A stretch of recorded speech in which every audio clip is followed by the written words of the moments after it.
And now, as they are resituating, I'm going to just introduce this next session.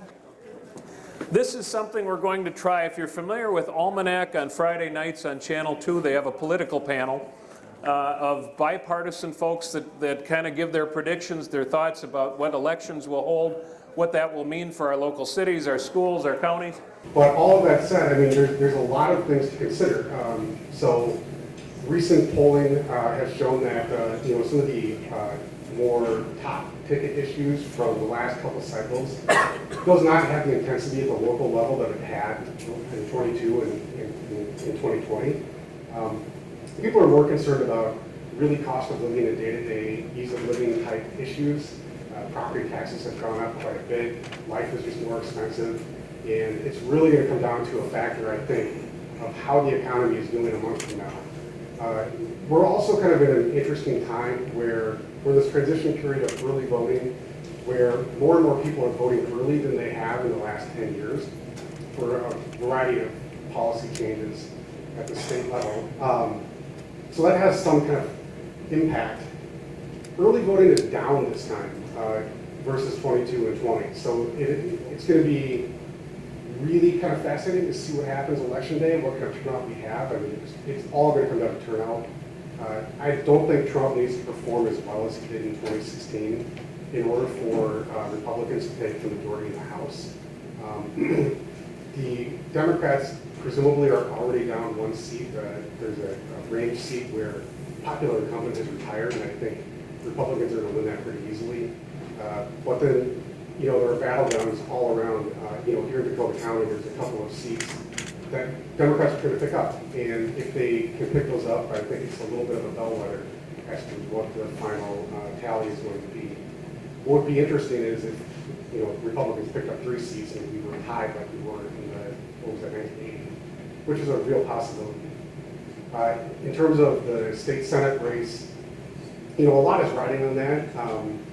And the one side of that district is a fairly safe Republican seat, and on the other side of that district, Republicans didn't field a candidate. And so you really need the Republican candidate in that district to outperform on the better side, better than she's running again. She ran in 22 and lost by, I think, 7 points or so. So I don't know. I think Republicans have a real shot. Independents are leaning Republican right now. It's really going to come down to turnout and how well Trump performs. Thank you, and I think you heard Dan say that election night, watch Dakota County election results as a bellwether, so that'll be very interesting. I'm going to stay on the topic of the trifecta for just a moment in terms of policy. We saw the Democrats pass about 2 decades of legislation in 2 years in terms of some big policy items like paid family medical leave, legalization of cannabis, all kinds of things that they wanted to do for a while that hadn't happened. So if they do maintain the trifecta, what are they going to pursue? Is there anything left? What do you think's at the top of the ticket for them if they're... Oh, I can start with Dan then. Oh boy. There was not much left on the table going into this election. They did quite a bit over the last 2 years. There are some things that may come back up, like a flag ban that didn't happen. There was a lot of conversation about a constitutional amendment to put, enshrining abortion protections into the Constitution. That may certainly happen. But it's going to be a budget year, and we are facing a structural deficit. It's going to be, there's going to be a lot of demand for controlling spending. I'm sorry, there's going to be a lot of need to control spending, but a lot of demand for increasing spending. A lot of the budget increase that we saw in the last biennium was one time. And I think a lot of those people are going to be coming back asking to have another go at that or to make it permanent. And that's going to put some real pressure on the budget. Revenues have been up month over month for quite a while, so I think the November forecast is going to be very telling. November forecast is this thing they do in November. They also do it in February. That kind of paints a picture of where the state coffers are and how much there is to spend or to raise revenue. It would not surprise me if Democrats wanted to raise some additional revenue. I I've got a few ideas of where they could go. But our state budget has grown quite a bit, and I think that's going to be really, really trying for a lot of people. Additionally, we've seen a lot of local governments around the state increase their tax levies, and it makes me wonder if we're not going to see some pressure for increased LGA, increased CPA, in addition to, we put a lot of money into schools last time around, but a lot of schools are facing shortfalls right now, but we're going to see more money for education. So it's going to be, I think it's going to be interesting. The budget is what I'm very, very concerned about. Yeah, I wouldn't disagree with anything that Dan said. I think, certainly the appetite is going to be large. As he mentioned, revenues to the state are increasing. And so I think that creates a natural assumption that there is kind of money to be spent. And legislators generally, as a rule, can't help themselves when there's money on the bottom line. So I would agree. The two issues I would kind of add, I think certainly infrastructure is something that a bonding bill didn't get passed last session, so I think either looking at cash or borrowing for the state, I think would be on the table. I agree on women's health rights. I would also add healthcare generally. The other thing I would say, while it's a budget year, I think last biennium, there was a little bit of a honeymoon period, and money cures a lot of things, but it doesn't cure underlying policy concerns. So when it comes to like LGA, CPA, those sorts of things. You guys want to tell people what LGA and CPR are? Since Sorry, you throw those terms around? Sorry, local government aid and county program aid, so the mechanisms by which we use state dollars to support those levels of government. And I would just say, I agree there's a large appetite for them, but there's some underlying policy concerns of how that aid is actually distributed across the state. So I think there are some underlying policy things that are going to kind of inhibit or kind of give some legislators pause on what any additional revenue into those funding sources are without policy changes. And I think that'll be a really tense battle. I agree, looking at the budget, when your appetite is very big and there's food sitting there, it's hard not to eat. So I would agree with those things, and that healthcare. Thanks, Dan and Elizabeth, that's exactly right. I would agree. The couple of other items that are going to pop next year of the DFL trifecta, I think, are sports betting is going to be another issue. That's one of those really big, complicated bills that did not pass in the last 2 years. Unlike, there's a lot of complicated bills that passed last 2 years. That one just seems to not be able to get across the finish line. That certainly is going to be something I think that pops next year. I think there's going to be a budget surplus next year because revenues are up, and I'm going to say a little over $1 billion of a budget surplus. But to Dan and Elizabeth's point, that just means we've got money now. There is a structural deficit from 2023 budget, which means that in the out years we don't have enough money. That may change since revenues are up. But again, it's really hard to fund ongoing programs that cost money year after year after year, and usually get more expensive, especially if you're talking about Medicaid rate increases and healthcare and things like that. Those tails always increase from year to year, and it's going to be there's going to be a lot of demand for a small pie next year. And just think about this: in 2023, there was a $17 billion budget surplus, and you had a lot of new members come in with a $17 billion budget surplus, and a lot was done, and that was spent, and the budget was increased. And now those same members who maybe were used to $17 billion are going to have maybe a $500 million or a $1 billion budget surplus, or even maybe a little bit of deficit. It's going to be a totally different situation from what maybe some of the newer members had experienced in 2023. Great, thank you guys. So regardless of whether Democrats or Republicans control the legislature, neither party, as we talked about, will have enough votes because it's very close. Oh my goodness. I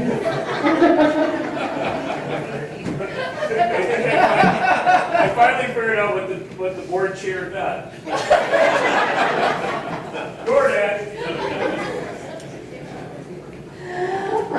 But regardless of which party's in control, it's going to be tight margins because the Republicans just need to pick up 4 seats to control the House, and as we said, right now the Senate is tied. So neither one will have enough votes to pass a bonding bill, which is a large capital improvements package that funds a lot of the projects that were highlighted in the video that Chair Atkins shared with us. Do you think, considering how partisan things are these days, that Republicans and Democrats will be able to come together and put together a bonding bill in the upcoming session? Well, as Elizabeth mentioned, there wasn't one passed last year despite a big appetite for it. And next year is a budget year, and we typically do bonding years in the second year of the two-year cycle, so it's the even years. But because one did pass last year, it's entirely likely that one would. If all Democrats are in control, there's another mechanism where you can bypass a supermajority vote and just appropriate money from the budget, so just send cash to places, and that only requires a majority vote. That happened over the last 2 years too. But then, of course, now you're spending cash and you're not borrowing the money, which is sometimes more efficient. So in order to borrow money, pass money bill, you need 60%. And I think the relationships at the Capitol are strained between the two parties as a result of the TFL trifecta over the last 2 years. And this last session in particular, the Republicans in the minority did not want to make a deal. At least that's my take on it, on much of anything, just because they feel like they have been left out of the process. And so I think it remains to be seen who is controlling the committees and what kind of legislative jiu-jitsu they can perform in order to get a bill passed. It really does come down to the bonding chairs of the committees in order to do that. And they, I don't think it's impossible. It's a new year. One person, Dean Erdahl, Representative Dean Erdahl, Republican, has been in and around and chaired bonding and been in the minority lead forever. He's retired, and that's a really big loss for the legislature generally. He is a great, great guy and was always willing to work on a bipartisan basis to cut a deal. And so that will be an interesting development now that Representative Erdahl is not there. One other point, an interesting wrinkle in all this, I was visiting with the current House Speaker, Melissa Hortman, and she has an idea to do a lame duck bonding bill if the Democrats were to win the election and keep the trifecta. Her idea would be maybe we just do what was agreed to last year at some point in November and December this year, and then we can start 2023 with a clean slate. Representative Erdahl is still technically in the legislature until January of next year, and so the Republicans that sort of helped try to craft a deal last year would be the ones voting on that, despite the fact that they wouldn't be in office because they're retiring. So that's kind of an interesting wrinkle. We typically don't do lame duck legislative sessions in Minnesota. We, and some other states have what are called veto sessions and things like that. We don't do that. So there's a possibility that that may pan out as well. But of course, you'd have to get agreement from the Republicans because under the current makeup, they don't have the supermajority they would need. So I don't want to be the downer. I don't think a bonding bill likely would pass next session, and a couple factors. There are a lot of freshmen that are going to enter the legislature on both sides of the aisle, and I think that'll just kind of mix up a lot of the projects or demands or projects that will be in the mix for a bonding bill. I also think JR mentioned just kind of the acrimony happening at the Capitol. I think that's very real. And I think even if Republicans were to get majorities, I think that's very difficult. I also think the other thing is that a bonding bill requires very keen negotiation skills. And I just think right now, the acrimony plus some of the difficulties in both parties navigating within their own caucuses to make a deal, I just feel like the negotiations aren't quite serious yet. I think in order for a bonding bill to happen, a couple things. I think stronger negotiating skills. I would also say a pretty large, diverse coalition really demanding a bonding bill. And I think there are disparate interests who have come forward for a bonding bill, whether they be local governments, communities, regions, or construction labor. But until all of those are kind of in lockstep demanding it and making it something that they're willing to be public about and publicly basically shame legislators for not voting for one, I don't think a bonding bill will happen. I also think there's just a general inertia and procrastination element of being a legislator. It's easier to kick it down the road, and with so much happening with new legislators and it being a budget session, I just don't see a bonding bill rising to a priority. I think there can be a bonding bill next year. I don't think it'll be a historic $2 billion bonding bill. I think it would likely be somewhere in the neighborhood of $1.75 billion, and that's just a guess. Republicans did try to make a deal last year. They were interested in having a bonding bill, but things went very, very sideways at the end of session. And I'm talking before the last day, the last hours of session, when we saw everything explode within the Capitol.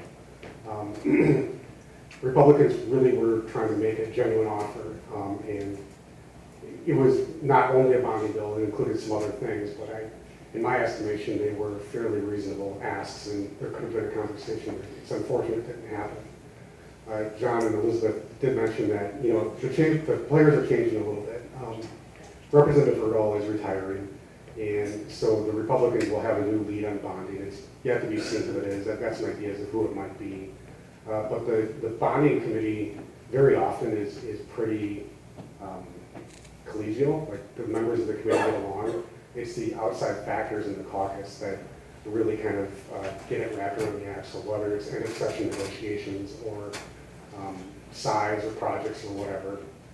Republicans would want to do a bonding bill that is focused pretty much solely on infrastructure projects, whether that's sewer and water or roads and bridges, and not a lot of the other kind of nice to have projects like community centers and things like that. But it's always a balancing act to get the right kind of votes to pass a bill. So it's going to be really interesting to see how that plays out. One other thing that I'll mention, coming into session this year, let me back up a little bit. Coming out of session last year, we saw this complete meltdown in both the House and the Senate. It was the ugliest thing that I've ever seen in my time.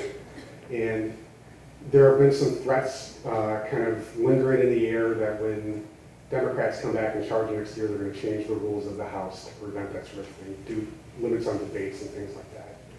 And I think a situation like that will really hamper efforts to get something like a bonding bill done, because these members are looking to just have a seat at the table and be part of the discussion. And they really genuinely do feel like they were cut out of everything, and they were run over by the trifecta. And the bonding bill is really the only lever that they have to pull. And so if you go further and further in taking away their ability to have a voice in discussion, I don't think it's going to work out super well. So that's kind of hedging my bets a little bit, but I do think that a bonding bill will probably happen, but it won't be very big. All right, thank you for that. And we are short of time, so I think I'm going to switch right to the lightning round. And I know we've had some long answers, so we could keep them short so folks can enjoy a cocktail since we already are. I know in Minnesota, Kamala Harris has about an 8-point lead, but nationally it's neck and neck within the margin of error. So for president, who's going to be on top come November 6th? Okay, this is going to sound like a long. No, Just just Harris is going to win, but if Trump closes the gap a lot, it'll be a big win for Republicans. Harris. Harris, but I echo John. I've got those extra words in, I guess, then, so there's consensus there. The second congressional district is the only competitive race here in Minnesota. So between Angie Craig and Joe, I'm going to say his last name wrong, Tyrell? Tyrell, sorry about that. We'll start with you, Dan. I think it's going to be very close. I don't know yet. It's really going to depend on Trump. Tyrell is the best candidate they fielded in a long time. And if he gets some money and some inertia behind him from the top, higher up the ticket, yeah, definitely possible. Election today, Craig, Dan's factors, it's up there. Andy Craig.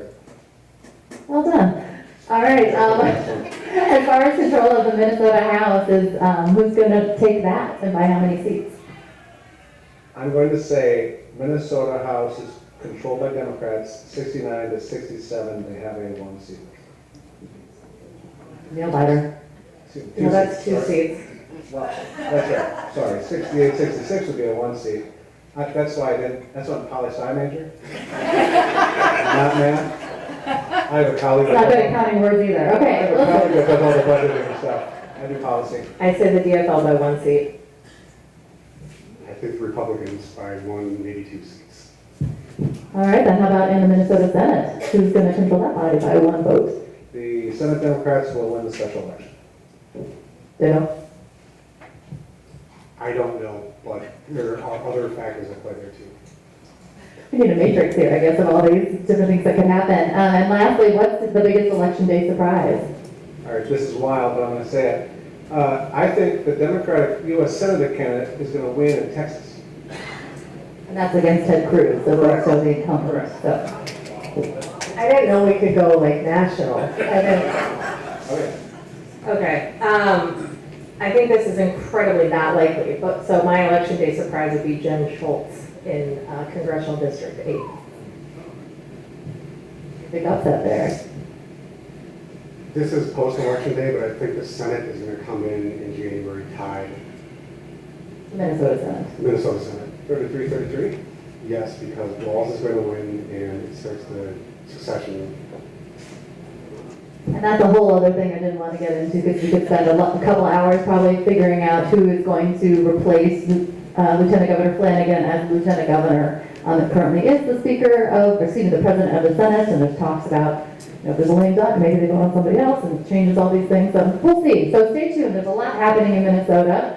Really appreciate my colleagues here for sharing their insights and their statistics, and we are grateful for your time, and enjoy your evening and celebration. Thank you, Sarah. Thank you. Let's give them another big hand.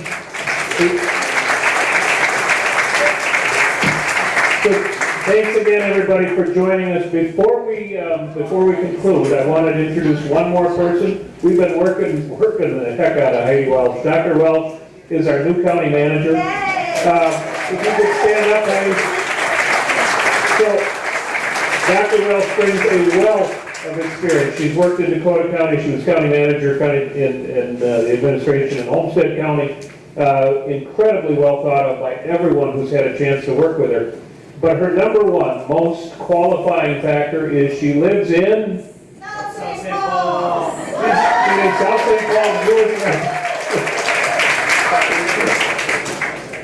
I'll meet everybody at the bar. How's that? So again, thank you all so much for joining us. I hope you enjoyed it. We'll look forward to seeing you again next year. We really appreciate your support.